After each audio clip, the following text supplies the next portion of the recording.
नमस्कार, आप देख रहे हैं आवाज अड्डा और आपके साथ मैं हूं विपिन भट्ट। एसआईआर या सर को लेकर विपक्ष के विरोध की जो लपटें बिहार से उठी हैं वो पूरे देश में फैलती जा रही हैं। दिल्ली में 2 दिनों से हंगामा जारी है। ममता बनर्जी की पार्टी ने तो लोकसभा भंग करके पूरे देश में ही एसआईआर कराने की मांग रख दी है। वहीं राहुल ने कहा है कि 1 मैन 1 वोट संविधान ने दिया है और इस ड्यूटी का पालन चुनाव आयोग नहीं कर रहा है। वहीं आधार पर सुप्रीम कोर्ट ने विपक्ष को झटका दिया है और चुनाव आयोग के रुख को सही माना है। सुप्रीम कोर्ट ने कहा है कि आधार को एसआईआर के सर्वे में दस्तावेजों के तौर पर नहीं रखने का चुनाव आयोग का फैसला सही है। हालांकि सुप्रीम कोर्ट ने यह जरूर कहा है कि बिहार में एसआईआर के डेटा को लेकर बहुत से जो सवाल उठ रहे हैं वो आगे भी उठेंगे और चुनाव आयोग को इसके लिए पुख्ता प्रमाण जुटाकर रखने होंगे। वहीं सुप्रीम कोर्ट ने चुनाव आयोग ने माना है कि इतने बड़े एक्सरसाइज में थोड़ी बहुत गड़बड़ी हो जाती है। तो आवाज़ अड्डा में आज इन्हीं सब मुद्दों पर होगी बात। मेरे साथ मेहमानों का एक खास पैनल है, लेकिन उससे पहले देखिए ये रिपोर्ट।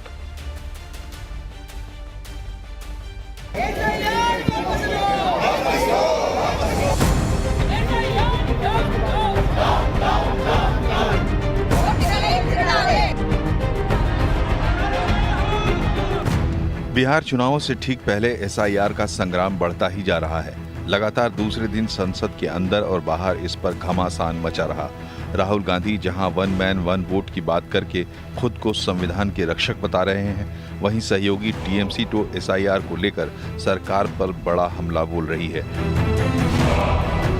टीएमसी सांसद अभिषेक बनर्जी ने कहा है कि पहले लोकसभा को भंग कर दिया जाए और फिर पूरे देश में एसआईआर कराया जाए।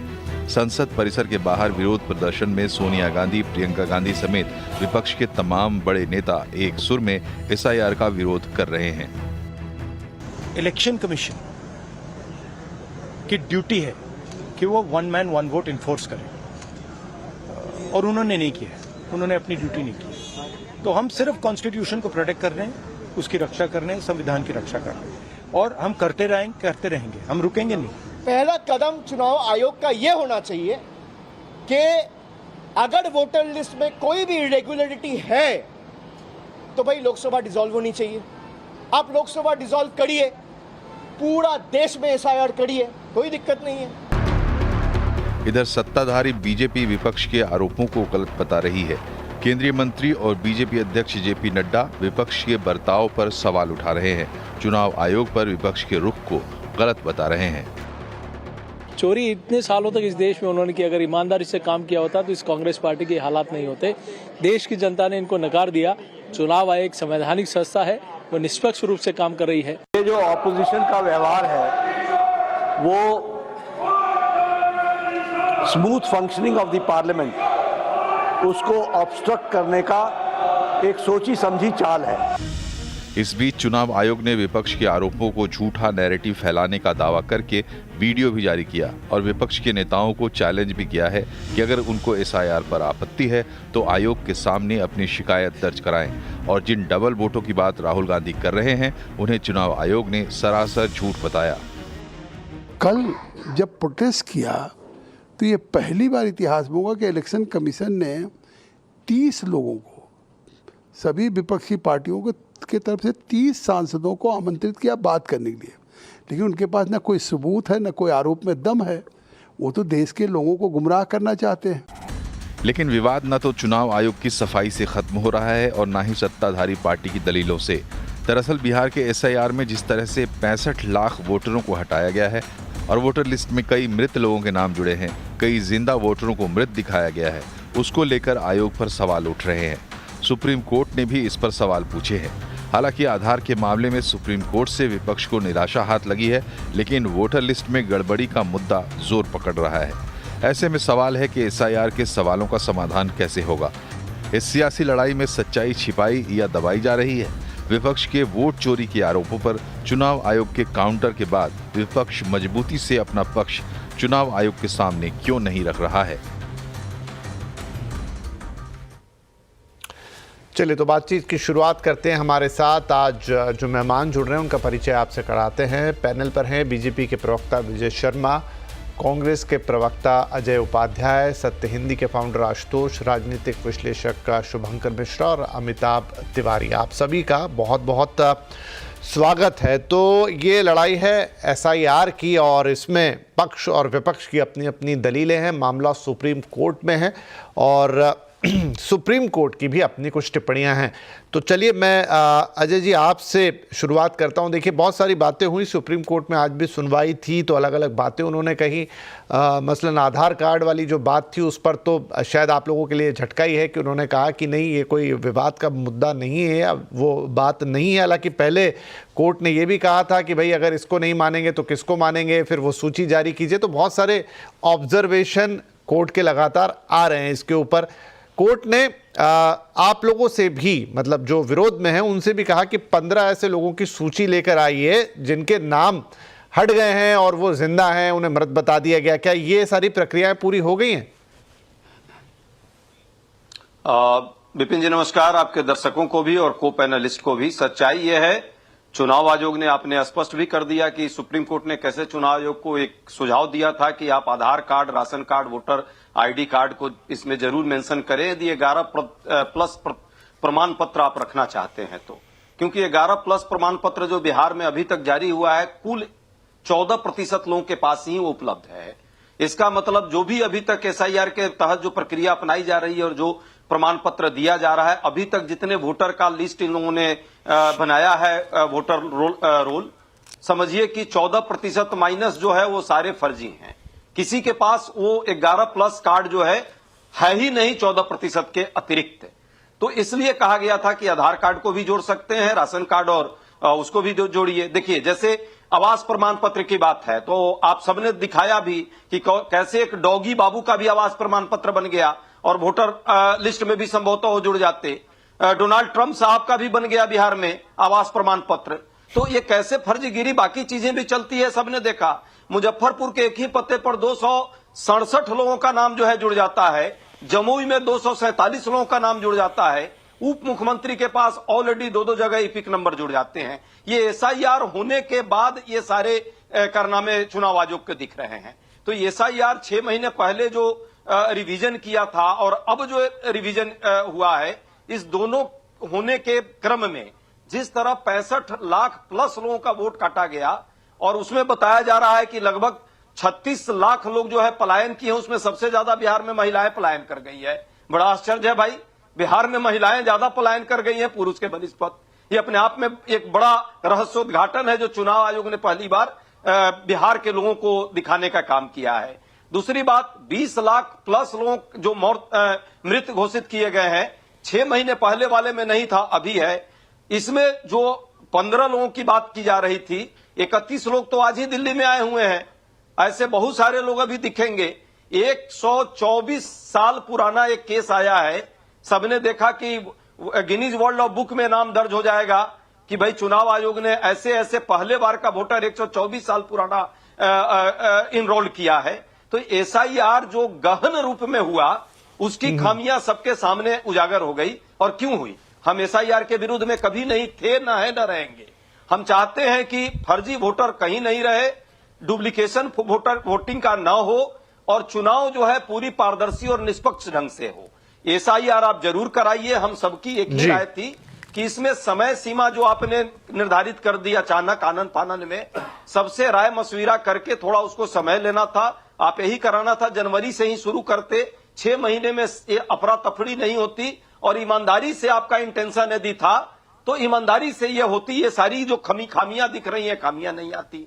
दूसरी बात, यदि आपको कोई आपका बैड इंटेंशन नहीं है, कहीं से आप गाइडेड नहीं हो रहे हैं, तो आपको जो वोटर लिस्ट जो है, जो 64-65 लाख आपने लोगों का नाम हटाया है, डिजिटल फॉर्मेट में देने में क्या आपत्ति है? सुप्रीम कोर्ट में जाकर आपने ठीक है उपाध्याय साहब, तो जो आपने कहा ना कि क्या कहीं से आप गाइडेड हो रहे हैं, विजय शर्मा साहब, काला नहीं जो चाहे एसआईआर का मामला हो, चाहे वो राहुल गांधी जो सब महादेव कॉन्स्टिट्यूएंसी और वो कर्नाटक और तमाम चीजें जो कि चुनाव आयोग के इर्द गिर्द घूम रही है, तो वो चेहरा तो चुनाव आयोग का है, लेकिन आरोप यही लग रहा है कि वो चुनाव आयोग किसके इशारे पे कर रहा है। सीधे सीधे भारतीय जनता पार्टी या सत्ता पर वो आरोप आ रहा है कि वो आपके लिए काम कर रहा है। उन्होंने तो साफ साफ वर्ड यूज कर दिया, एजेंट बन के काम कर रहा है। देखिए विपिन जी, आरोप लगाना बड़ा आसान है, आप किसी के ऊपर भी आरोप लगा सकते हो। लेकिन तथ्यहीन आरोप लगाना, और ये बड़े हास्यास्पद है कि राहुल गांधी जी एक तरफ आरोप लगाते हैं कि देखिए ये त्रुटि है, इस मतदाता के 2-2, 3-3 जगह वोट बनी हुई है और ये इनरोल है वहां पे, और दूसरी तरफ जब चुनाव आयोग यही त्रुटि ठीक करने के लिए एसआईआर करता है तो उसके ऊपर उंगली उठाते हो कि आप ये क्यों कर रहे हो भाई, इतने कम समय में क्यों कर रहे हो। अरे उसको काम करने दीजिए, आयोग को, वो संवैधानिक संस्था है। आपको अगर कोई दिक्कत है तो उसका उचित प्लेटफॉर्म है। आपको जो ड्राफ्ट ये वोटर रोल था वो आपको शेयर कर दी गई है, बीएलए जितने भी है। अगर आपको कहीं लगता है गलत किसी तरह का लगता है तो त्रुटि ठीक हो जाएगी, और यही माननीय उच्चतम न्यायालय ने इनको बताया है कि भाई अगर इस चीज का समस्या का समाधान है तो वो इसी प्रक्रिया के अंदर है। अब मैं अजय जी से ये पूछता हूं आपके माध्यम से, अगर इस तरह की त्रुटि है और आप एसआईआर नहीं होने देते हो तो किस तरह से ठीक करेंगे? ठीक करने के पैमाने क्या है? तो ये अब पहली बार तो हुआ नहीं है, ये देश में 13 बार हो चुका है। नेहरू जी के टाइम में भी 3 बार हो चुकी है एसआईआर। तो इस तरह से कहना ये उचित, और ये राहुल गांधी जी अपने सिर्फ जो इनके जीजा जी के खिलाफ चार्जशीट फाइल हुई है उस भ्रष्टाचार को छिपाने के लिए देश को दूसरी तरफ डाइवर्ट करना चाहते हैं ताकि लोगों का ध्यान भटक जाए। नहीं तो इनको भी पता है बिहार में कौन सा विरोध हो रहा है, बताइए आप मुझे। बिहार में किसी तरह का विरोध नहीं है। किस इनके बीएलए ने एफिडेविट दिए हैं विरोध में? कोई एफिडेविट नहीं दिए। और सूर्यकांत जी ने तो बड़े अच्छे बिंदुवार तरीके से इनसे क्वेश्चन पूछे और जवाब दिया है। भाई वो कैसा नागरिक हो सकता है जिसके पास किसी तरह का कोई प्रमाण पत्र ही ना हो? जब आप किसी मोबाइल की सिम लेने भी जाते हो कनेक्शन की, तो वहां भी आपको कुछ ना कुछ दस्तावेज देने होते हैं। रही बात आधार करने की, तो माननीय उच्चतम न्यायालय ने कुछ कहा था, तो चुनाव आयोग ने जो भी संवैधानिक उनके दायरे में जो भी आता है वो उचित निर्णय लेंगे। और इसके अंदर जब मामला सब जुडिस है सुप्रीम कोर्ट के अंदर, ये संसद के अंदर समय बर्बाद करते। भाई शनिवार इतवार था, आप खूब सड़कों पे करते। संसद चल रही है और आप 30 लोगों को बुलाया जाता है, सारी पार्टियों से 2 मेंबरों को बुलाया जाता है, प्रत्येक पार्टी अपने 2-2 मेंबर भेजे, और ये 150 आदमी वहां घुसना चाहते हैं। ये क्या दिखाना चाहते हैं? अराजकता का फैलाना चाहते हैं। ये देश में एक माहौल बनाना चाहते हैं। इनके प्रवक्ता भी आके बोलते हैं कि श्रीलंका और बांग्लादेश जैसे हालात हो जाएंगे। तो आप देश में लोकतंत्र को कुचलना चाहते हो, क्योंकि आपके यहां ये हुआ है कि आप अगर जैसे कि हाई कोर्ट ने डिस्क्वालीफाई कर दिया था श्रीमती इंदिरा गांधी जी को, तो उन्होंने इमरजेंसी थोप दी। इसी तरह राहुल गांधी जी को लगता है कि मेरा परिवार, हम कैसे सत्ता से अलग रह सकते हैं। इसी तरह से राजीव गांधी जी ने भी कहा था, जब बीजेपी की 18% से 12%, सॉरी 8% से 12% वोट हो गई थी, तो इनकी 86 सीटें कैसे होगी? ये तो समझ से परे। अरे भाई आप ये बताइए, उस टाइम तो कांग्रेस पार्टी सत्ता में थी, उनके नेतृत्व में ही चुनाव आयोग ने इलेक्शन कराया था। अगर मैं सच्चे मन से कहूं, तथ्य के आधार पर कहूं, तो ये सबसे ज्यादा आरोप कांग्रेस पार्टी के ऊपर लगते हैं, और ये सच है। देखिए आप मुझे बताइए, आर.के. त्रिवेदी 1984 में ये गुजरात के गवर्नर कौन बनाते हैं? कांग्रेस पार्टी बनाती है। एम.एस. गिल खेल मंत्री राज्यसभा में कौन भेजते हैं? कांग्रेस पार्टी भेजती है। टी.एन. शेषन आडवाणी जी के खिलाफ कांग्रेस पार्टी की टिकट पे लड़ते हैं। जे.एम. लिंगदो कांग्रेस पार्टी वो ज्वाइन करते हैं। और नवीन चावला जी तो इन पैनल भी नहीं थे, सेक्रेटरी इन पैनल भी नहीं थे। उनको किस तरह से ये बना दिया जाता है? तो ये बी.एस. रामा देवी जी है, उनको हिमाचल का गवर्नर बना दिया जाता है। तो उंगली तो आपके ऊपर उठती है किस तरह से उस टाइम ये हालात होते थे। क्योंकि और आपके कर्नाटक के मंत्री खुद कहते हैं जो वोट लूटी जाती थी। ठीक, आप दोनों ने अपनी अपनी दलीलें दी, लेकिन अभी वापस बहस को आज के ऊपर लेकर आते हैं। आशुतोष जी, मैं आऊंगा सर, आऊंगा आपके पास, मैं आऊंगा सर, फिर वरना फिर बहस दूसरी तरफ निकल जाएगी। आशुतोष जी, चुनाव आयोग चाहे वो कर्नाटक वाला मामला हो, राहुल गांधी जो आरोप लगा रहे थे, चाहे एसआईआर वाला मामला हो, दोनों में कॉमन दलील दे रहा है कि वहाँ पर भी सारी जो पार्टीज थी उनको लिस्ट दी गई थी, दिखाई गई थी, लेकिन तब किसी ने कोई आपत्ति दर्ज नहीं कराई, जीरो हर जगह। आज भी मतलब ये तो अभी एक ड्राफ्ट है, आगे सबको सौंपी जाएगी, जब जिसको जो आपत्ति दर्ज करानी है वो बिल्कुल दर्ज करा सकता है, और अभी तो इसमें और बहुत सारा काम बाकी है। तो एक तरफ चुनाव आयोग की ये दलील है और दूसरी तरफ विपक्ष का कहना है कि आप इसमें पूरा धांधली कर रहे हैं और इसमें गलत लोगों को निकाल रहे हैं। अब इसको किस नज़रिए से देखा जाए और समझा जाए? मुझे लगता है कि पूरा मामला जो है वो पारदर्शिता का है और ट्रांसपेरेंसी का है, और लोगों को अगर इलेक्शन कमीशन की पूरी प्रणाली पर अगर भरोसा नहीं है, और खासतौर पर विपक्ष को अगर भरोसा नहीं है, तो फिर इलेक्शन कमीशन को भी सोचना चाहिए कि भाई आप चुनाव कराएंगे तो एक तरफ सत्ता पक्ष होगा, दूसरी तरफ विपक्ष होगा। आज जो विपक्ष है कल सत्ता पक्ष में होगा, और कल जो सत्ता पक्ष में आज विपक्ष में होगा। तो ये इसलिए चुनाव तो हमारे आपके बीच में नहीं है ना, चुनाव तो सत्ता पक्ष और विपक्ष के बीच में। अगर विपक्ष को यह लगता है कि पूरी की पूरी चुनावी प्रक्रिया जो है वो उसमें गड़बड़ी है, इसमें वोटरों की चोरी हो रही है, तो ये इलेक्शन कमीशन की जिम्मेदारी है कि वो अपनी जिद को छोड़े और विपक्ष के साथ बैठे, उनको समझाने की कोशिश करे, उनको कन्विंस करे। और अगर कन्विंस नहीं कर पाता है तो फिर उसको रास्ता निकालना चाहिए, कुछ और रास्ता निकालना चाहिए। लेकिन अगर आप ये कहें कि अपनी जिद पर है कि विपक्ष तो गलत है, विपक्ष तो कुछ नहीं कर रहा है, विपक्ष कोऑपरेट नहीं कर रहा है, और सत्ता पक्ष इलेक्शन कमीशन के साथ खड़ा हो जाए, तो फिर आप चुनाव करा लीजिए, और चुनाव करा लीजिए बिना विपक्ष की आपत्तियों के बाद भी। तो क्या होगा? यही निकलेगा ना कि जो चुनावी प्रक्रिया है वो कटघरे में खड़ी हो जाएगी, लोगों को उस पर संदेह होगा, और जैसे जैसे ये संदेह बढ़ता जाएगा वैसे वैसे लोगों का लोकतंत्र पर से विश्वास घटता जाएगा।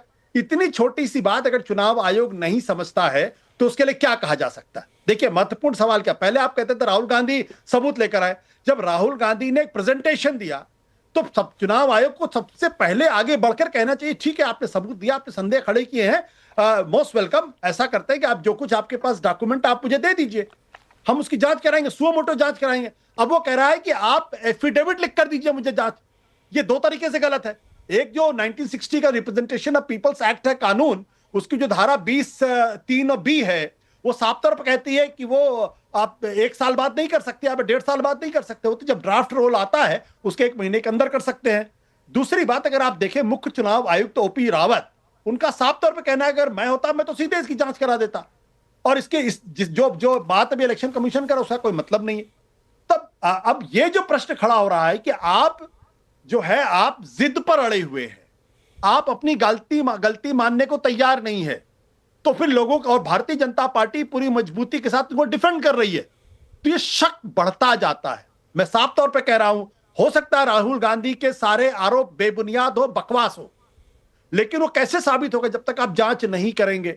इसलिए लोकतंत्र का तकाजा है और लोकतंत्र की मर्यादा के लिए जरूरी है कि जो भी आरोप लगाए जा रहे हैं उन आरोपों को सीरियसली लिया जाए, उसकी जांच पड़ताल की जाए, अपने जिद को छोड़ा जाए। अगर एक भी वोटर अगर वो गलत तरीके से वोट देता है तो वो भी लोकतंत्र पे धब्बा है, और एक भी वोटर अगर छूटता है वो भी लोकतंत्र के ऊपर धब्बा है।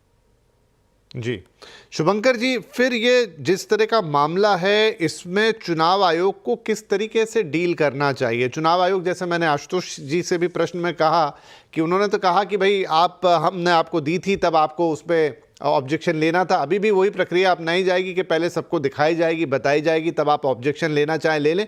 हालांकि उसमें प्रैक्टिकलिटी कितनी होती है और तब आप ऑब्जेक्शन कितना ले सकते हैं वो एक अलग बहस का मुद्दा हो सकता है।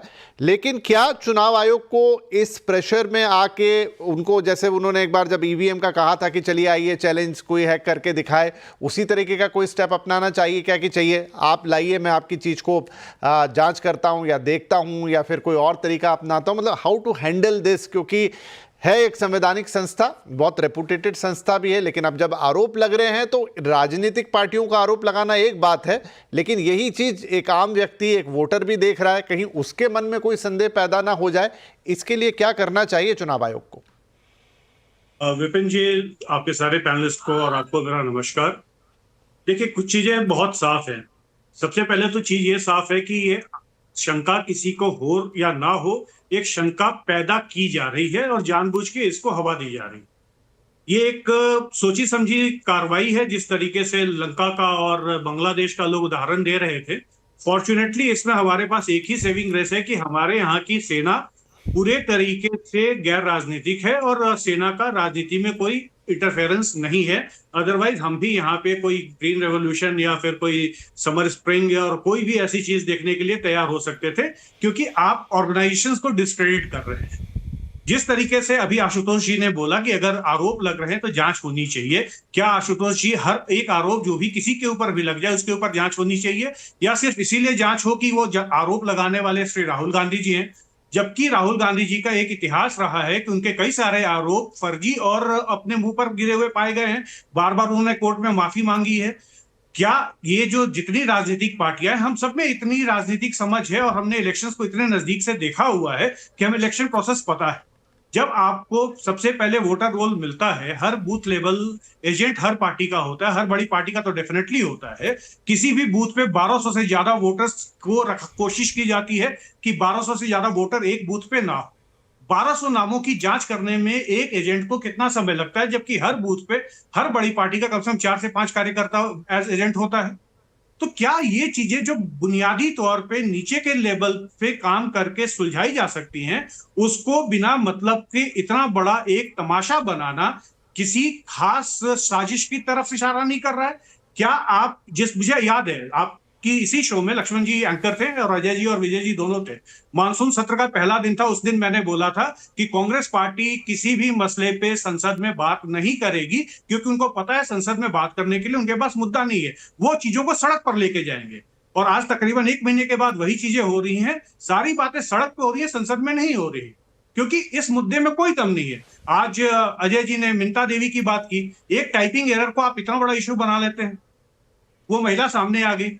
एक इन्होंने श्रीवास्तव जी की बात की, वो सामने आ गए। तो फिर आपकी अपनी क्रेडिबिलिटी, आप एक ऑर्गेनाइजेशन को डिस्क्रेडिट करते करते आप अपनी क्रेडिबिलिटी इतनी खत्म कर लेते हैं कि आज विपक्ष की और खास करके लीडर ऑफ ऑपोजिशन की क्रेडिबिलिटी बची ही नहीं। कोई इस बारे में बात नहीं करता कि बिहार में डिप्टी सीएम और प्रीवियस डिप्टी सीएम दोनों के पास 2-2 एपिक पाए जाते हैं। ये लोग 2-2 एपिक कार्ड लेके क्यों बैठे हुए हैं? क्या किसी एक राजनीतिक दल को, जो आज भाजपा की अगर मैं बात करूं, जो आज चुनाव आयोग के साथ खड़ा है, यहाँ से 12-13 साल पहले चुनाव आयोग के विरोध में बात कर रहे होते थे, आज पिछले 11 साल से, आज विजय जी अभी कह रहे हैं कि जीजा जी की वजह से ये बात हो रही है, 11 साल से आप चार्ज लगा रहे हैं, 11 साल में आपको चार्जशीट करने का मौका अब जाके मिला। 2 सरकारें आपकी निकल गई, तीसरी सरकार में आके आप चार्जशीट कर पा रहे हैं। तो एक आम जनता को तो ये लगता है ना कि ऊपर की बहुत ही अच्छी मिली भगत है, आप लोग ऊपर से तमाशा करते रहते हैं, और अगर आप लिखित में दे नहीं सकते, और राहुल गांधी जी बोलते हैं कि मैंने लोकसभा में शपथ ली है, तो मेरा अब शपथ लेने का कोई मतलब नहीं है। जब अभी थोड़े दिनों पहले ही एक कोर्ट में पेश हुए थे, क्या उन्होंने वहां शपथ नहीं ली थी गवाही देने के पहले? क्या ये जब तीसरी बार या 5वीं बार सांसद बने, दोबारा संसद में शपथ नहीं लिया, एक ही बार शपथ से काम हो गए? तो मतलब आप जनता को भ्रमित कर रहे हैं। आप ये बताना चाहते हैं जनता को कि आप न्यायालय की जो प्रक्रिया है, उसमें अगर आपको एफिडेविट देके ही काम करना है, तो आपको एफिडेविट देने की जरूरत नहीं है, क्योंकि आप एक बड़े आदमी। तो क्या ये सिर्फ कुछ चुनिंदा बड़े लोगों का देश बनकर रह जाएगा? क्या एक बड़ा आदमी अगर किसी पे कोई आरोप लगा दे, मैं एक और बड़े आदमी का उदाहरण देता हूँ, सुब्रमण्यम स्वामी जी, उन्होंने हर किसी पे आरोप लगाए, कईयों के साथ तो वो कोर्ट में गए। सुब्रमण्यम स्वामी जी ने एक आरोप लगाया था कि, अब जाने दी वो कुछ निजी बातें हो जाएंगी, बट गांधी परिवार के बारे में उनके कई आरोप है, क्या उन सब आरोपों की जांच होनी चाहिए? सुब्रमण्यम स्वामी जी ने अभी प्रधानमंत्री के खिलाफ कई आरोप लगाए, क्या उन आरोपों की जांच होते रहनी चाहिए? तो क्या ऐसे ही आरोपों को, जो आप हर आरोप पे जांच करते रहेंगे? और जिन चीजों को आशुतोष जी ने सबूत कहा, क्या वो सबूत बनने के लिए इंडियन एविडेंस एक्ट के तहत उनकी मान्यता भी बन सकती है एज एविडेंस? ठीक है, आऊंगा आशुतोष जी। सब लोग हाथ उठा रहे हैं, लेकिन अमिताभ जी, उनसे एक टिप्पणी मैं ले लूं, उसके बाद तो बहस खुली जाएगी। अमिताभ जी, जिस तरीके से चुनाव आयोग काम करता है, और देखिए भारतीय चुनाव का जो इतिहास है, ऐसा तो नहीं है कि बिल्कुल एकदम नीट और क्लीन है, धांधलियों की चीज़ें पहले भी होती थी, पर मैं मानता हूं कि धीरे धीरे वो सारी प्रक्रियाएं परिष्कृत होती गई हैं। मतलब पहले जिस तरीके का मामला था, उससे चीज़ें आज की तारीख में काफ़ी बेहतर है, सुव्यवस्थित है, ऑर्गेनाइज्ड है। अब मैं एक चीज़ समझना चाहता हूं कि क्या चुनाव आयोग इतना माइक्रो मैनेज कर सकता है जिस सिस्टम में वो काम कर रहा है, जो कि एक ओपन सिस्टम है? ऐसा नहीं है कि वो किसी पर्टिकुलर का किसी का नाम हटा देगा, काट देगा, इतने बड़े पैमाने पे वो चीज़ कर देगा और किसी को वो चीज़ पता लगेगी नहीं, क्योंकि इन्हीं पार्टियों के इतने सारे बूथ लेवल वर्कर्स और कर्मचारी, और मतलब इनके बेस भी छोटे नहीं हैं। चुनाव आयोग की टीम के सामने तो इनकी टीमें बहुत बड़ी हैं, पर क्या इतना माइक्रो मैनेज कर पाना SIR के जरिए, किसी और चीज़ के जरिए है संभव? देखिए, इसमें 2-3 बातें हैं। एक बात है कि SIR की जरूरत है, अभी अजय जी ने भी इसको एक्सेप्ट किया है, और जब इलेक्शन कमीशन खुद ही 65 लाख लोगों के नाम डिलीट करता है बिहार की लिस्ट से, जो कि 8.2 या 3% ऑफ द इलेक्टोरल रोल है, तो वो खुद ही मान रहा है कि चुनाव में जो लिस्ट है हमारे पास आज की डेट में बिहार में, और शायद पूरे भारत में भी, उसमें बहुत सारी गड़बड़ियां हैं। अब ये लिस्ट तो जनवरी 1 को ही अपडेट हुई थी, जो आप बात कर रहे हैं उस पर मैं आता हूं। वो सारे पॉलिटिकल पार्टीज को भी दी गई थी, यानी उनके एजेंट्स के पास भी थे, 90,000 पोलिंग बूथ हैं बिहार में। तो आरजेडी और बीजेपी, जेडीयू, ये सब जो बड़ी पार्टियां हैं, उनके तो मिला के हर बूथ पे 90,000 एजेंट तो हैं ही। आई मीन टोटल 90,000 एजेंट्स होंगे।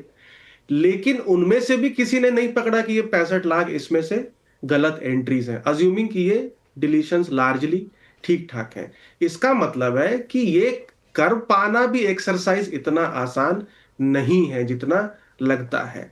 दूसरी बात है कि अब ये जो एरर्स हैं, अब आप इसको एरर्स कहेंगे, जेन्युइन एरर्स हैं, या जैसा पहले पैनलिस्ट ने कहा कि टाइपिंग एरर है, लापरवाही है कुछ स्टाफ की, या ये डेलिबरेट एरर्स हैं जिसके तरफ विपक्ष या राहुल गांधी इशारा कर रहे हैं।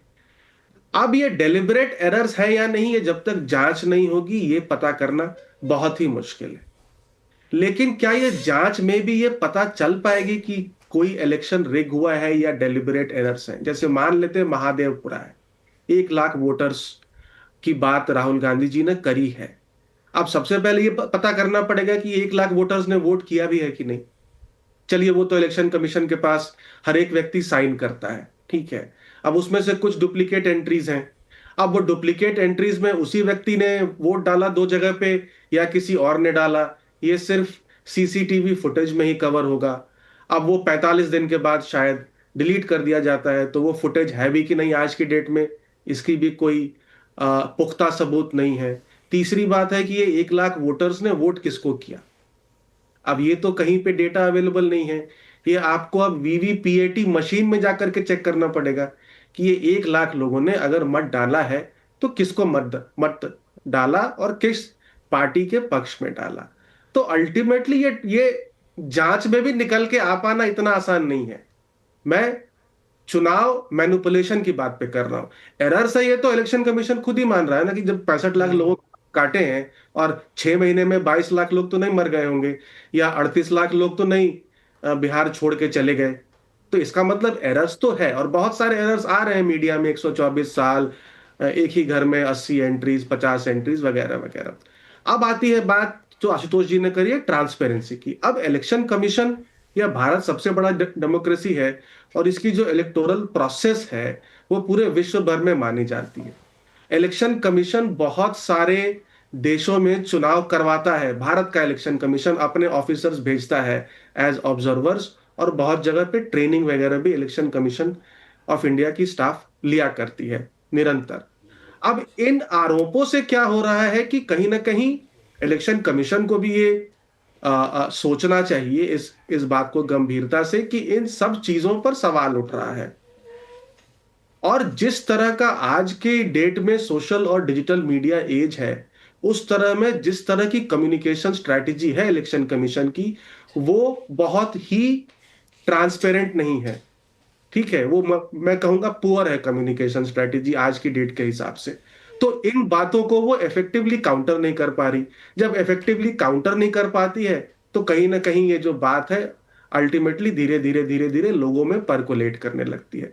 जब वोट वाइब में हमने बिहार में पूछा लोगों से, तो 15% लोगों ने कहा कि हाँ, ये इलेक्शन को मैनिपुलेट करने के लिए ये किया गया है, जबकि 35% लोगों ने कहा कि नहीं, ये इलीगल वोटर्स को हटाने के लिए। 27% लोगों ने कहा इसकी जरूरत नहीं है। 15% लोगों ने कहा नहीं, ये रूटीन एक्सरसाइज है। तो वहां भी आपको दिखेगा कि 50% लोग कह रहे हैं जेन्युइन एक्सरसाइज है ये, और 40-42% लोग कह रहे हैं कि नहीं भाई, ये कुछ ना कुछ तो गड़बड़ है, जो कि दोनों ब्लॉक्स, विपक्ष और पक्ष के वोट ब्लॉक्स को दर्शाता है। पिछले 10 साल में लोगों में बहुत ही ज्यादा अपने अपने पॉलिटिकल स्टैंड को लेकर के एक हार्डन हुआ है स्टैंड लोगों का, तो वही दिखता है कहीं ना कहीं। तो इसीलिए इलेक्शन कमीशन को ट्रांसपेरेंसी बढ़ानी पड़ेगी। अब ये 65 लाख लोग जिनके नाम काटे गए हैं, अब उन्होंने जमा नहीं किए फॉर्म, तो इलेक्शन कमीशन को ने क्या प्रोसेस फॉलो किया कि ये 22 लाख लोग मृत हैं और 38 लाख लोग यहां से जा चुके हैं बिहार से, और 7 लाख लोग डुप्लीकेट वोटर्स लिस्ट वोटर्स थे। वो कोई तो प्रोसेस फॉलो किया होगा ना, क्योंकि हमारे भारत में ऐसा तो प्रोसेस नहीं है कि एक व्यक्ति मृत होता है और म्युनिसिपल कॉर्पोरेशन अगर उसका एक सर्टिफिकेट इशू करता है, डेथ सर्टिफिकेट, तो वो ऑटोमेटिकली इलेक्शन कमीशन को भेजता है। मुझे तो नहीं लगता ऐसा कोई सिस्टम है। तो ट्रांसपेरेंसी बहुत जरूरी है कि भाई ये 65 लाख लोगों के नाम किस आधार पर काटे गए हैं।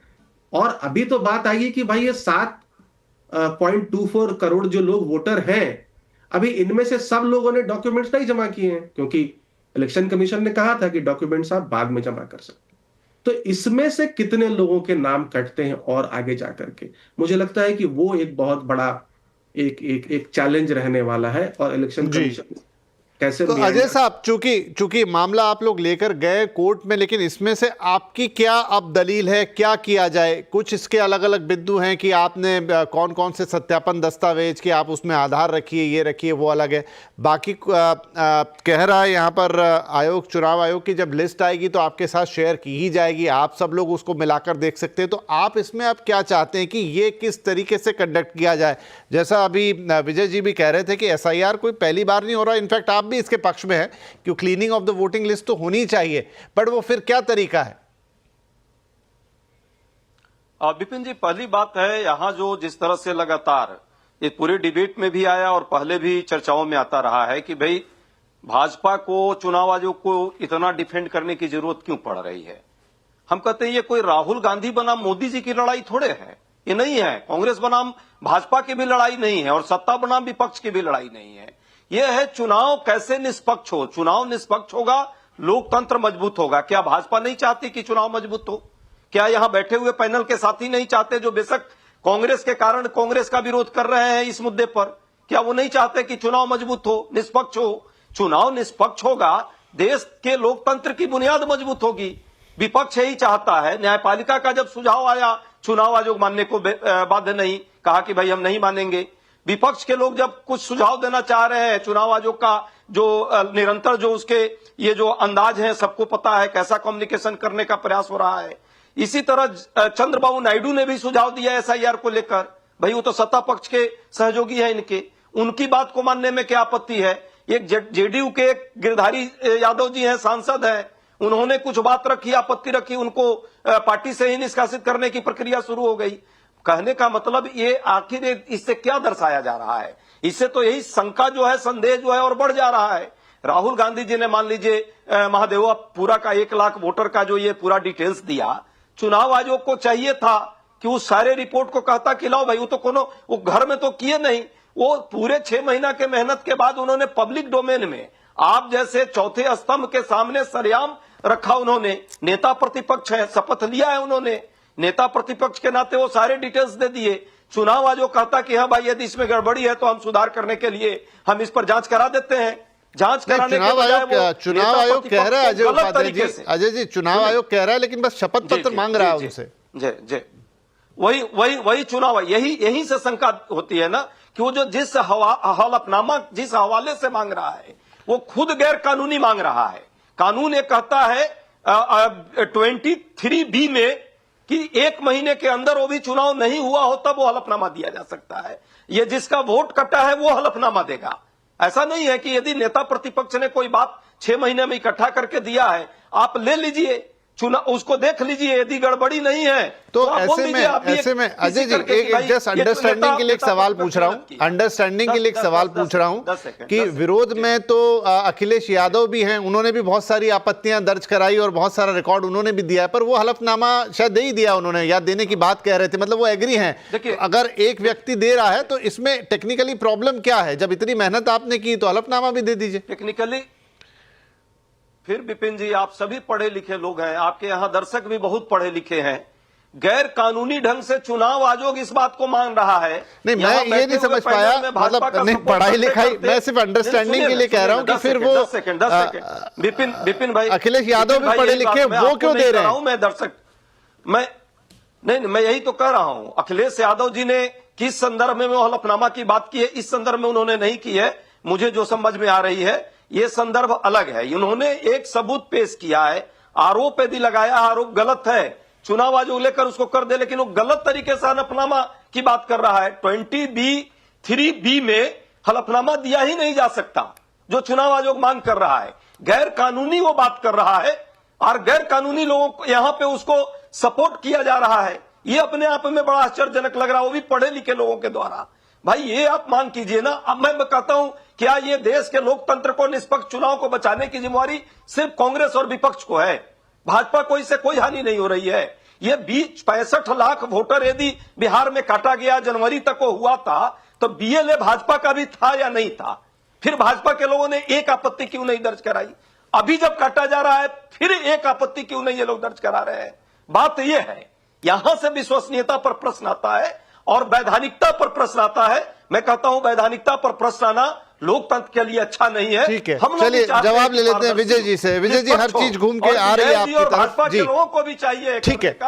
ये भाजपा कांग्रेस की लड़ाई नहीं है, ये देश के लोकतंत्र के बुनियाद पर प्रश्न न आए उसके लिए हम लोग चाहते हैं कि अच्छे से इसका हो। एसआईआर कराना है, कराइए आप एसआईआर, लेकिन उसके लिए लोकतंत्र को तो मजबूत करना ही है। बिल्कुल अजय साहब, तो विजय जी से जवाब लेते हैं। बैठ करके और उसका टाइम बाउंड लीजिए, देखिए विपिन सही जी से कराइए, हम सब साथ हैं। अजय जी, कहने से लोकतंत्र मजबूत नहीं होता, करने से होता है। आप अमेरिका में, यूके में बैठ के संवैधानिक संस्थाओं पे उंगली उठाते हो। मैंने जो तथ्य के साथ बात रखी है उसका उत्तर दीजिए। करते हो अब वो दादाजी, नाना जी और चाचा जी और जीजा जी पर मत जाइए। बैठ के आप तथ्य पर बात कीजिएगा तो आप भी अच्छा होगा। इस चैनल के दर्शक बहुत ही शुद्धि लोग हैं, वो अच्छे से देखते हैं। अब आप मेरे को और आपको भी अपनी ड्यूटी निभानी चाहिए। मैं एकदम धैर्यपूर्वक मैं कह रहा हूँ। अच्छा, एक बोलने दीजिए अजय जी बोलने दीजिए उनको। आपने बोला, उन्होंने सुना, बोलने दीजिए तथ्य के साथ। देखिए इन्होंने उदाहरण दिया राहुल गांधी जी ने कर्नाटक का, महादेवपुरा का। अब मैं एक उदाहरण देता हूं महाराष्ट्र का, धुले लोकसभा का देता हूं। 6 विधानसभा है, 5 हम जीतते, एक विधानसभा में हमारी 5000 भी वोट नहीं आती और इनके कैंडिडेट 1,98,000 वोटों से ज्यादा जीत जाते हैं। 99% वोट इनको आ जाती है। तो क्या हमने उंगली उठाई क्या इनके ऊपर? तो ये हास्यास्पद है भाई, ये बातें कहनी बेमानी है। मेरे ऊपर मत उठाइए, आप चुनाव आयोग से मांग कीजिए। हम चाहते हैं कि आप मांग कीजिए। अरे मालेगांव की बात है, आप क्यों नहीं मांग करते कि ऐसा कैसे हुआ? अभी तथ्य के साथ मांग कीजिए। विपिन जी सुनिए, नहीं मांग कर रहे हैं, बताइए यदि गलत है तो आपको भी मांग करना चाहिए। ठीक है अजय जी, हाँ बोलिए आप। सेंट्रल का मैं आप नाम मैं तो कह रहा हूँ मांग कीजिए ना आप भी। अरे क्यों, मैं मतदाताओं का अपमान नहीं करता, आप मतदाताओं का अपमान करते हो। आप कमी मतदाता, ईवीएम, फिर ये गलत है, वहां निकालते हो। आप जमीन के ऊपर काम नहीं करते हो क्योंकि आपको आदत नहीं है राज से बाहर रहने की। यही इंदिरा गांधी, राजीव गांधी जी, राहुल गांधी जी, सोनिया गांधी जी। व्यक्तिगत आरोप नहीं, चुनाव आयोग पर तथ्यात्मक बात हम कर रहे हैं। आपके लिए हमने अडवाणी जी का आरोप नहीं कोट किया है जी। ठीक है, हमने आडवाणी जी का आरोप कोट नहीं किया है। आडवाणी जी ने भी आरोप। अच्छा विजय जी को बात पूरी करने दीजिए, फिर मैं आगे जाऊँ, आगे बढ़ूं। विजय जी आप बात कंप्लीट कर लीजिए। एक मिनट, शुभंकर जी ने बोला कि आपने रॉबर्ट वाड्रा के खिलाफ अब तक चार्जशीट क्यों नहीं फाइल की। शुभंकर जी मैं आपको बता दूं, लालू यादव को करीबन 20 साल बाद सजा हुई है। ये हमारा कानूनी प्रक्रिया ही ऐसी है, इसके अंदर समय लगता है। दूसरा इन्होंने बोला है, अजय जी ने भी आरोप लगाए दुनिया भर। शुभंकर जी आऊंगा। ये मैं बता दूं, योगेंद्र यादव जी ने 2 मतदाता वहां लाए कि ये देखिए जी ये त्रुटि है। तो सुप्रीम कोर्ट ने क्या बोला, चुनाव आयोग के वकील ने क्या बोला, तो आप त्रुटि ठीक कराइए। 1 सितंबर तक आपके पास समय है, यहां आप क्या ले रहे हो? तो ये मजाक, ये सड़क के ऊपर, अभी शुभंकर जी ने बोला ना, ये सड़क के ऊपर करना चाहते हैं सारा काम कानून के अंदर। कांग्रेस और विपक्ष का है, चुनाव आयोग भाजपा वाले को त्रुटि से कोई लेना देना नहीं है। सारी विपक्षी पार्टियों का समय अरे भाई विपक्ष और पक्ष। चलिए ठीक है, मैं थोड़ा आगे बढ़ता हूं। आशुतोष जी पहले भी चुनाव हुए और मैं इसी भाजपा काल की बात कर रहा हूं। 2014 के बाद से बहुत ज्यादा, कभी ईवीएम, कभी ये धांधली, कभी वो, बार कभी वीवीपैट, लेकिन अभी तक में तो ऐसा कुछ निकला नहीं। उसमें स्क्रूटनी भी हो गई, चीज़ों को बुला के टेस्टिंग भी करा ली गई, कभी हैकिंग की भी बात आ गई थी पिछले चुनाव में। तो क्या चुनाव आयोग पर बार आक्षेप लगाना, उंगली उठाना, ये भी अपने आप में एक राजनीतिक मुद्दा या स्टंट बन चुका है? मैं अभी ये नहीं कह रहा कि सही है या गलत है, लेकिन मैं लगातार जो घटनाएं हो रही, घटनाक्रम के हिसाब से बात कर रहा हूं।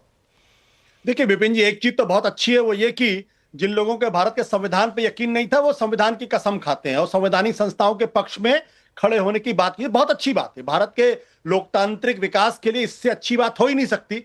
कि जो विरोध करते थे आज वो संविधान के साथ खड़े। दूसरी बात देखिए, मैं आपका ध्यान देना चाहता हूं 1972-73 में उस वक्त संघ के एक बड़े मजबूत कार्यकर्ता थे और जनसंघ के बड़े नेता थे बलराज मधोक। उन्होंने कहा था कि बैलेट पेपर में जहरीली स्याही का इस्तेमाल किया जाता है, वोट आप डालते हैं कहीं और, पड़ जाता है कहीं और। उसकी जांच हुई, हाई कोर्ट में मामला गया और पता चला कि वो आरोप बेबुनियाद था, गलत था, उसका कोई अर्थ नहीं है। उसके बाद 2009 में आपको अच्छी तरीके से ध्यान होगा, लालकृष्ण आडवाणी जी ने प्रेस कॉन्फ्रेंस की बेंगलोर के अंदर और कहा कि ईवीएम हैकिंग होती है। उन्होंने यहां तक कहा on the floor of the house कि 2009 का चुनाव इलेजिटिमेट चुनाव है। बाद में उसके लिए उन्होंने माफी भी मांगी कि नहीं, मेरा ये मतलब नहीं था। वो मामला हाई कोर्ट गया, उस पर किताब आई, उसके बाद सुप्रीम कोर्ट गया। सुप्रीम कोर्ट ने ये बिना ईवीएम की प्रासंगिकता पर सवाल खड़े करते हुए कहा कि चूंकि क्रेडिबिलिटी का प्रश्न है इसलिए इसे वीवीपैट लगा दीजिए ताकि किसी के मन में संदेह हो तो 5% की ऑडिटिंग हो जाए। जो वीवीपैट लगा, एक डेवलपमेंट उसमें हुआ। सवाल इसी बात को लेकर यह है कि आज अगर विपक्ष सवाल खड़े तो क्या मैं ये मान लूं कि बलराज मधोक गलत बात कर रहे थे या फिर लालकृष्ण आडवाणी गलत बात कर रहे थे? भाई उसमें एक डेवलपमेंट हुआ ना ईवीएम को लेके। तो आज क्या आशुतोष, ये कई बार पार्टियों के लिए एक आसान रास्ता होता है, चाहे वो आपने लालकृष्ण आडवाणी की बात की, मधोक की बात की, अभी मैं विपक्ष की बात करूं। हाँ नहीं, आप ही से सवाल है कि ये एक आसान वो चीज होती है कि आप ऐसी जगह ठीकरा फोड़ दो जिसमें फिर आगा पीछा कुछ हो ही ना। देखिए ये आप इस बात को समझिए, ये पॉलिटिक्स है। बलराज मधोक भी पॉलिटिक्स कर रहे थे, लालकृष्ण आडवाणी भी पॉलिटिक्स कर रहे थे और अब राहुल गांधी भी पॉलिटिक्स, ये पॉलिटिक्स है तो उसको समझना पड़े। देखिए 3, 4, 5 चीजें हैं जिसको लेकर संदेह पैदा होता है और उसके लिए खुद भारतीय जनता पार्टी जिम्मेदार है या इलेक्शन कमीशन जिम्मेदार है। भाई जब सुप्रीम कोर्ट ने यह कहा कि चुनाव आयुक्तों की नियुक्ति में चीफ जस्टिस ऑफ इंडिया होने चाहिए, आपने वो कानून बदल दिया और आपने कैबिनेट मिनिस्टर को डाल दिया उसमें, क्यों भाई? उसके बाद जब हरियाणा हाईकोर्ट ने यह कहा कि हरियाणा चुनाव के बाद सीसीटीवी फुटेज और वीडियो फुटेज आप दीजिए, आपने कानून बदल दिया, क्यों? अभी तक सीसीटीवी फुटेज जो है वो 45 दिन से ज्यादा रखा जाता है, अब उस कानून को बदल के 45 दिन में खत्म करने जाते हैं, क्यों? प्रश्न इसी बात को लेकर, ये सवाल तो खड़े होंगे ना कि भाई क्यों आप, जब सुप्रीम कोर्ट कह रहा है तो आप सुप्रीम कोर्ट की बात मानने को तैयार नहीं। सुप्रीम कोर्ट ने 2 बार कहा है कि आप आधार कार्ड को एक्सेप्ट करिए, इलेक्शन कमीशन मानने को तैयार नहीं। सुप्रीम कोर्ट का 1996 का ऑर्डर है कि इलेक्शन कमीशन जो है वो सिटीजनशिप चेक नहीं कर सकता। सुधांशु धूलिया, जस्टिस सुधांशु धूलिया ने अपनी पहले सुनवाई में भी कहा, उसके बाद जस्टिस सूर्यकांत ने भी दूसरी सुनवाई में कहा कि भाई आपका ये काम जो है वो सिटीजनशिप करने का नहीं है, आप आधार कार्ड क्यों नहीं एक्सेप्ट करते, आप मानने को तैयार नहीं है। तो आप इसका मतलब चुनाव आयोग इस देश की सबसे बड़ी संवैधानिक संस्था है, वो सुप्रीम कोर्ट की भी बात नहीं मानेगी और वो सारे कानून बदलवा देगी, तो संदेह तो होगा ना। संदेह पैदा तो आप करवा रहे। और अगर लोग कह रहे 65 लाख लोगों के लिस्ट जारी कर दीजिए, तो आज वो सर्चेबल थी, 4 दिन के बाद तो सर्चेबल वो लिस्ट नहीं है, क्यों भाई? क्या प्रॉब्लम? आपको सीसीटीवी फुटेज देने में क्या प्रॉब्लम है, क्या दिक्कत है? क्या ट्रक भर के थोड़ी आने वाला है, वो तो क्लिक ऑफ अ बटन पे अवेलेबल। फर्स्ट फेज के इलेक्शन होते हैं 2024 में, 10 दिन के बाद आप 6% वोटों का संख्या बढ़ जाती है, परसेंटेज ऑफ वोट बढ़ जाता है, क्यों भाई? कोई जवाब नहीं पूछेगा आपसे। जितने वोट पोल्ड हैं, जितने वोट काउंटेड हैं, इनके में अगर डिफरेंसेस है, लोग सवाल पूछेंगे तो गलत सवाल पूछते हैं। तो चुनाव आयोग अगर पूरी तरीके से इनएफिशिएंट, इनकॉम्पिटेंस ऐसा परसेप्शन अगर बन रहा है तो उसके लिए वो खुद जिम्मेदार है। वेलकम बैक, आप देख रहे हैं आवाज अड्डा और मुद्दा है ईसी पर सवाल और विपक्ष का बवाल। काफ़ी कुछ इस पर हो रहा है, मामला सुप्रीम कोर्ट में भी है, आज भी कुछ चीज़ें आई और अब हम उसी पर बहस कर रहे हैं कि एसआईआर की इस पूरी प्रक्रिया में जिस तरीके से चुनाव आयोग पर जिस तरीके से सवाल उठ रहे हैं और क्या उसमें राजनीति ज़्यादा है या फिर उसमें कुछ ऐसी चीज़ें हैं जिन पर बात अब करना ज़रूरी है। वहाँ पर थोड़ा सुप्रीम कोर्ट को इलेक्शन कमीशन को लचीला रुख अपनाना चाहिए और सुप्रीम कोर्ट की अपनी एक अंडरस्टैंडिंग है उन चीज़ों पर, अभी वो उसको रोज़ ऑब्जर्व कर रहे हैं। नाउ ब्रेक से पहले काफ़ी बातचीत हुई शुभंकर, जैसा आशुतोष भी कह रहे थे कि एक तरफ तो सारे वही लोग हैं जो नेता हैं तो वो राजनीति करेंगे ही मुद्दों के ऊपर, फिर चाहे वो चुनाव आयोग का ही क्यों ना हो, पहले भी हुई अब भी हो रही है। दूसरी बात यह कि जो सारी चीज़ें हैं टेक्निकल, चाहे वो फुटेज की बात हो, सीसीटीवी कैमरे की, उसका रूल बदलना या फिर पीडीएफ फाइल का मांगा जाना लेकिन नहीं दे के मैनुअली देना, ये वो चीज़ें हैं जो हो सकता है कि चुनाव आयोग अपने हिसाब से अपनी चीज़ों को अपने मद्देनज़र कर रहा हो, क्योंकि उनका काम है, वो बेहतर जानते हैं, लेकिन ये मौका दे रहा है राजनीति करने का या लूपहोल्स निकाल लेने का कि भाई आपने तो हमें ये नहीं दिया तो फिर देखिए कुछ गड़बड़ होगी, हमने आपसे PDF मांगी थी आपने नहीं दी मतलब गड़बड़ है, आपने 45 दिन का रूल करवा दिया, CC फुटेज नहीं दी मतलब गड़बड़ है। आप इसे राजनीति समझें या फिर एक आरोप माने? विपिन जी, मैं सबसे पहले तो आशुतोष जी ने जो बलराज मधोक और लालकृष्ण आडवाणी जी की बात की उसका जवाब देना चाहूंगा। चाहे बलराज मधोक जी या आडवाणी जी दोनों एक तहत प्रक्रिया के वो उन्होंने हाईकोर्ट और सुप्रीम कोर्ट को अप्रोच किया, और जब वो हाईकोर्ट और सुप्रीम कोर्ट गए होंगे तो पक्का हलफनामा दिया होगा, बिना हलफनामा के नहीं गए होंगे। That is number 1। Second is कि जो बात हो रही है कि 45 दिन के अंदर 45 दिन के बाद फुटेज क्यों नहीं दिया जाए, तो उसी रिप्रेजेंटेशन ऑफ पीपल्स एक्ट के तहत ये है कि आपको अगर कोई भी ऑब्जर्वेशन है इलेक्शन से रिलेटेड तो वो 45 डेज के अंदर आपको फाइल करना पड़ता है।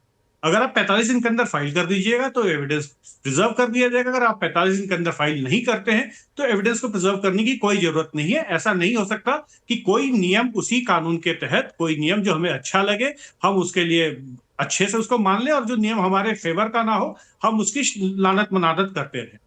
तीसरी बात आपकी आ जाती है सर्चेबल डाटाबेस की, और चौथी बात है ट्रांसपेरेंसी की। इन दो मुद्दों पे मैं आशुतोष जी और अमिताभ जी के साथ हूं। चूंकि एक संस्था जिसका बहुत ही महत्वपूर्ण रोल भारत में डेमोक्रेसी को बचा के रखने के लिए है, उसके ऊपर अगर इस तरीके की बेबुनियाद बातें की जाए और उसके ऊपर आरोप लगाकर उसका चरित्र हनन करने की कोशिश की जाए, जिसका असर सिर्फ और सिर्फ हमारे देश की डेमोक्रेसी के ऊपर पड़ता है, तो इस समय चुनाव आयोग को कानून के पीछे ना जाकर उनको चाहिए कि जिस तरीके से उन्होंने वोटिंग मशीन्स EVM सामने रख दिए थे वैसे ये सारी चीजें सामने रख दे, PDF दे अगर कोई गलत नहीं है, और अगर गलती है तो ये भी सोचना पड़ेगा कि विपक्ष और पक्ष इस देश में सिर्फ फिक्स नहीं है। अगर केंद्रीय तरीके से देखें तो भाजपा पक्ष में है और कांग्रेस और बाकी पार्टियां अगर विपक्ष में हैं, तो कई सारे राज्य ऐसे हैं जहां भाजपा विपक्ष में है और कांग्रेस और उनके गठबंधन पक्ष में है। तो जब एक इसी बात की वजह से कर्नाटक में रंजना जी को आज कल उन्होंने बात उठाई और उनको सत्ता से और कुर्सी से हटा दिया गया। तो आपको पक्ष और विपक्ष का जो संतुलन है आप रखिए अपने पास, बट चुनाव आयोग को चाहिए कि इस समय सारी चीजें जितनी ज्यादा ट्रांसपेरेंट हो सके उतनी ज्यादा ट्रांसपेरेंट करे। अन्यथा मैं आपको याद दिलाऊं दोबारा, ये कोशिश वही है जिस तरीके से हमारे पड़ोसी देशों में और गल्फ के कई सारे देशों में कोशिश की गई, इजिप्ट में कोशिश की गई कि सरकार और संस्थाओं की विश्वसनीयता पर आप प्रश्न उठाएं, उनको डिस्क्रेडिट करें और किसी भी तरीके से आप सत्ता परिवर्तन करें। जो आज की डेट में जियोपॉलिटिक्स चल रही है, जिस तरीके से अमेरिका गेम खेल रहा है, उसमें आप इस चीज की संभावना से इनकार नहीं कर सकते। आशुतोष जी क्विक टिप्पणी। हाँ, आप कुछ कहना चाह रहे हैं लेकिन क्विकली। देखिए, मैं एक बात ये कहना चाहता हूं, चुनाव आयोग की विश्वसनीयता पर कितने गहरे सवाल खुद सत्ता पक्ष में मौजूद TDP ने लगाए हैं। TDP ने तो यहां तक कह दिया है कि जो आप वोटर लिस्ट देते हैं उस वोटर लिस्ट की CAG के नेतृत्व में थर्ड पार्टी ऑडिट करे। अब इससे ज्यादा तो कांग्रेस पार्टी कही नहीं रही, इससे ज्यादा तो ना तो कांग्रेस को कोई, ये तो खुद TDP कह रही है इस बारे में। और ये उन्होंने 18, 15, 16 जुलाई को जब वो इलेक्शन कमीशन के सामने गए थे तब उन्होंने ये बात कही थी। इससे ज्यादा गंभीर कोई बात कह सकता है? देखिए, महत्वपूर्ण सवाल जो हम बार बार मिस कर दे रहे हैं वो इसी बात को लेकर ये है कि भाई चुनाव आयोग की शुचिता बनी रहनी चाहिए, जो लोकतांत्रिक प्रक्रिया उसकी शुचिता बनी रहनी चाहिए। और आप अगर कोई विपक्ष का नेता ये कहता, अगर तेजस्वी यादव ये कहते हैं कि हम चुनाव बायकॉट करने के बारे में भी सोच सकते हैं, आप सोचिए कितनी गंभीर स्थिति है। तो ये चुनाव आयोग का काम है, मेरा काम नहीं है। हम तो सिर्फ ये कह सकते हैं भाई ये स्थिति गलत हो सकती है। और जहां तक अभी शुभंकर जी ने जिक्र किया कि क्रेडिबिलिटी खत्म करने का, तो मैं याद दिला दूं, इस देश में 1989 में जब लोकसभा का चुनाव हो रहा था, विश्वनाथ प्रताप सिंह अपने जेब से कागज निकालते तो कहते देखिए इसमें बोफोर्स का अकाउंट है, जो एक फर्जी बात थी। तो चुनाव सत्ता पक्ष को डिस्क्रेडिट करने का काम कौन लोग करते हैं, किस वजह से करते हैं, ये सब जानते हैं।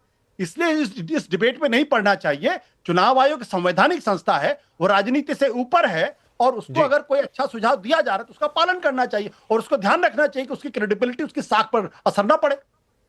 ठीक है अमिताभ जी, अब चूंकि मामला वाद और विवाद का है, एक तरफ चुनाव आयोग है, एक तरफ सत्ता पक्ष है और एक तरफ विपक्ष है, और तीनों में वाद है, इसीलिए पहुंचा है मामला सुप्रीम कोर्ट पे, तो क्या अब इस पूरे मामले को सुप्रीम कोर्ट के ऊपर ही छोड़ देना चाहिए कि वहां से ही जो निर्णय आएगा उसे ही मानेंगे? देखिए, वो दोनों तरह की बातें कर रहे हैं। आज उन्होंने ये भी कहा कि अगर थोड़ा सा राहत दे दी कार्ड को लेकर, आधार कार्ड को लेकर, तो दूसरी तरफ उन्होंने ये भी कहा था कि अगर इसमें कुछ गड़बड़ी पाई तो हम पूरी की पूरी एक्सरसाइज रद्द कर देंगे। तो ऐसा नहीं है, वो उसको हर कसौटी पे कस रहे हैं। तो क्या अब हम माने कि अब सुप्रीम कोर्ट से ही इसकी कोई राह निकल कर आएगी? देखिए, मामला पॉलिटिकल है। लॉजिकली जो भी लीगल एस्पेक्ट्स हैं उसके ऊपर ही सुप्रीम कोर्ट कोई फैसला या दिशा दिखा सकता है। लेकिन जहां तक बात, अब ऑफ कोर्स मैनिपुलेशन की बात सुप्रीम कोर्ट में नहीं है। जो बातें विपक्ष उठा रहा है वो सुप्रीम कोर्ट में एक पैरेलली चलेगा ही, लेकिन जैसा आशुतोष जी ने कहा, एक पब्लिक कोर्ट में चलेगा वो मामला। ठीक है, सुप्रीम कोर्ट में क्या हो रहा है नहीं हो रहा है, उससे ये पब्लिक कोर्ट में जो विपक्ष एक आक्रामक रूप उसने अपनाया है, ये जारी रहेगा। ठीक है, अब बात आती है कि महाराष्ट्र और कर्नाटक के जो दो आरोप हैं, उससे ये जो प्रक्रिया है बहुत अलग है। आप देखिए, महाराष्ट्र में और कर्नाटक में आपने पोस्ट फैक्टो एक तरह से आरोप लगाए। अब ये जो आरोप लगा रही है विपक्ष, वो इस चुनाव प्रक्रिया के दौरान है। ठीक है, तो अगर विपक्ष पुख्ते सबूत लेकर के नहीं आ पाती है, जैसे 65 लाख लोगों के नाम काटे गए हैं, इसमें से अगर वो एक साइजेबल नंबर या एक डिसेंट नंबर नहीं लेकर के आ पाती है कि भाई ये लोग या तो जीवित हैं या परमानेंटली शिफ्ट नहीं हुए हैं, तो कहीं ना कहीं जो वो आरोप लगा रहे हैं मैनिपुलेशन का, वो कहीं ना कहीं न्यूट्रलाइज होता है, धूमिल होता है। तो ये महाराष्ट्र और कर्नाटक नहीं है। यहां पर आज थिंक किसी और चैनल पे डिस्कस हो रहा था, ये चीज मैं कर रहा था कि, और वहां भी आ रही थी ये बात कि भाई विपक्ष तो सड़क पे है, दिल्ली में है, सक्का जाम कर रहा है, लेकिन जो ग्राउंड पे जो वोटर एंशियस है, जो तकलीफें झेल रहा है, वो किसी यूट्यूबर को पकड़ रहा है या किसी मीडिया एनालिस्ट को पकड़ रहा है या किसी जर्नलिस्ट को पकड़ रहा है। वहां पर विपक्ष का बूथ एजेंट नहीं है शायद, या नहीं जा पा रहा है। तो ये विपक्ष को भी ध्यान रखने की बात है कि भाई इसमें से अगर बहुत ज्यादा आपने लूप होल नहीं निकाल पाए, तो आप जो आरोप लगा रहे हैं वो कहीं ना कहीं उसकी जो विश्वसनीयता है वो कमजोर होगी। Time is of essence. Supreme court को भी ये कल भी डिस्कशन होना ही है।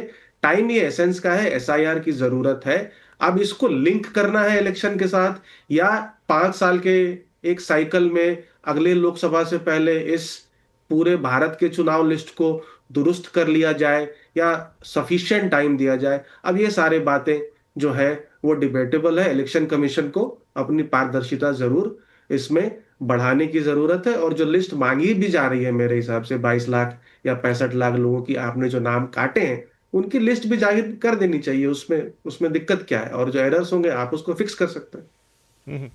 एक 50-50 सेकंड में मैं विजय जी और अजय जी आप दोनों से एक सवाल का जवाब चाहूँगा, और वो ये कि देखिए, आप राजनीतिक पार्टियां हैं, कभी पक्ष में है कभी विपक्ष में है, लेकिन एक जो तीसरा फैक्टर है वो है देश की जनता या जो वोटर्स हैं। अब इस पूरी प्रक्रिया में सच क्या है या नहीं है, कितना आरोप है, वो अलग बात है, लेकिन एक वोटर के मन में अगर कहीं शंका आ गई, उस शंका का निराकरण कैसे करिएगा? अगर उसके मन में चुनाव आयोग या इस पूरी प्रक्रिया के लिए एक आशंका जग गई, तो क्या उसका तरीका हो सकता है? क्या कोई थर्ड पार्टी ऑडिट उसका तरीका हो सकता है या कोई और तरह का?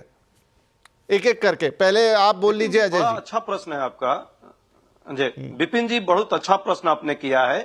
लोकतंत्र के लिए वाकई बहुत ही दुखदाई होगा यदि ऐसा शंका और ऐसा संदेह उत्पन्न होता है वोटर के मन में। और ये ओवरऑल जो हमने इतने सालों में आजादी पाई और लोकतांत्रिक प्रक्रिया अपनाई, इसी पर प्रश्न आ जाएगा। इसीलिए हम लोग चाहते हैं कि निष्पक्ष और पारदर्शी तरीके से चुनाव आयोग इन सारे मामलों को सिर्फ वो करे नहीं, दिखना भी उसको चाहिए। और दिखने में क्या दिक्कत है, मैं फिर कह रहा हूं, ये कांग्रेस और भाजपा का प्रश्न नहीं है, सत्ता पक्ष और विपक्ष का भी प्रश्न नहीं है, राहुल जी और मोदी जी का प्रश्न नहीं है, ये देश के उसी वोटर का प्रश्न है। और पूरी संवैधानिक प्रक्रिया पर प्रश्न न लगे, इसके लिए हम चाहते हैं कि सभी पार्टियां समय कम रह गया, विजय जी भी आए और यहाँ सभी लोग आकर के इस पर आगे आए। ये हमारा और आपका क्या है, वोटर यदि ठीक रहेगा, वोट की प्रक्रिया सही रहेगी, तो लोकतंत्र पर सब लोग आस्था रखेंगे। देश राहुल गांधी जी को बिल्कुल भी सीरियस नहीं लेता। मैं बता देता हूँ, 18 जनवरी को 1 करोड़ मतदाता बढ़ गए महाराष्ट्र में, ये बोलते हैं राहुल गांधी जी महाराष्ट्र के इलेक्शन में। 3 फरवरी 2025 को बोलते हैं 70 लाख बढ़ गए, फिर 7 फरवरी को बोलते हैं 39 लाख बढ़ गए। ऐसे व्यक्ति को कौन सीरियसली लेगा? और सारा देश। पर विजय जी बार बार बोलते हैं तो फिर हो सकता है लोगों के मन में आ जाए। नहीं, बिल्कुल नहीं आएगा। मतदाता पढ़ा लिखा है, इस देश का बड़ा, उसकी करोड़ों आंखें करोड़ों कान है। मतदाता इनके बहकावे में आने वाला नहीं है। चुनाव चाहते हैं कि नहीं? बार बार इनको आईना दिखा देता है भाजपा स्वच्छ और निष्पक्ष चुनाव। जी चलिए, चूंकि मेरा समय बिल्कुल समाप्त हो गया, मैं अंत सिर्फ इस एक लाइन से करूंगा विजय जी भी और अजय जी भी, कि देखिए ये सब क्योंकि राजनीति का हिस्सा भी है, चलता रहेगा, लेकिन जो चुनाव आयोग है एक संवैधानिक संस्था है, उसकी गरिमा बनी रहनी चाहिए, उस पर सबका विश्वास बना रहना चाहिए, और वो कायम करने के लिए क्या उपाय हो सकते हैं वो आप लोगों को मिलकर एक बार सोचना चाहिए, ताकि किसी के मन में उसे लेकर कोई शंका ना आए। चाहे कोई झूठ बोल रहा है तो फिर उसका पर्दाफाश हो, और कोई आरोप लगा रहा है तो वो अपने तथ्यों को लेकर सामने आए। फिलहाल इसी बात के साथ इस चर्चा को विराम देंगे। सभी का यहाँ पर शामिल होने के लिए बहुत बहुत धन्यवाद। नमस्कार।